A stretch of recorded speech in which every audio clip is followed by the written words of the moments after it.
हुक्मरान मुज़ाकरात और इलेक्शन से भाग चुके। हुकूमत ने पहले मुज़ाकरात का कहा, फिर इनकार कर दिया। अदालती फैसला तस्लीम ना किया गया तो अवाम में जाना पड़ेगा। PTI रहनुमा शाह महमूद कुरैशी ने वाज़ेह कर दिया। बोल न्यूज़ के प्रोग्राम नेशनल डिबेट में बातचीत करते हुए कहा कि सुप्रीम कोर्ट पर आज हमला किया गया। बिलावल को कानूनी माहिरीन से मुशावरत करनी चाहिए थी। PTI अपनी रिपोर्ट अदालत में पेश करेगी।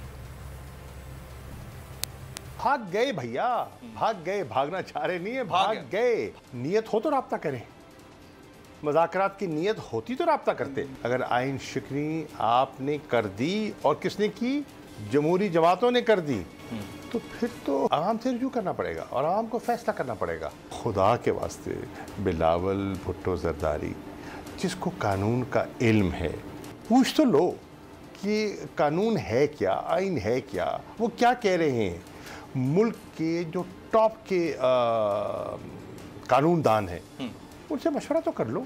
हम कल जा रहे हैं अदालत सर, हम जाएंगे, हम जो उनको रिपोर्ट पेश कर देंगे अपनी तरफ से, तहरीक इंसाफ की तरफ से कर देंगे और फिर मुंतज़िर होंगे कि अदलिया फैसला क्या करती है और अदलिया का जो फैसला होगा हम उसका एहतराम करेंगे। हवाए नफ्स की है हुक्मरानी, लुटेरा कर रहा है पासबानी। बोल न्यूज के मार्केटिंग हेड आकाश राम ताहा लापता, तफ्तीशी इदारे जवाब देने से कासिर। अहले खाना परेशान, बेटे की जुदाई में माँ गम से निढाल। जो बच्चो हिंदू पर आए थे जो को पाकिस्तानी, मुखे मेहरबानी करे पंहिंजो आकाश वापस कयो।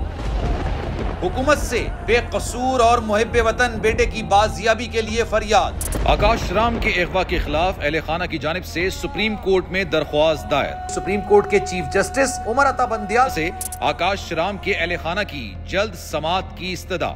मुश्किल की इस घड़ी में आलमी मीडिया ने भी उठाई आवाज। CNN, आज तक, इंडिया टुडे, टाइम्स नाउ समेत आलमी मीडिया ने आकाश राम के अगवा के खिलाफ दिया बोल का साथ। उफ क्या जुल्म है, बोल इंसाफ का मुंतजिर। सब्सक्राइब करें और बेल दबाएं ताकि कोई खबर रह न जाए।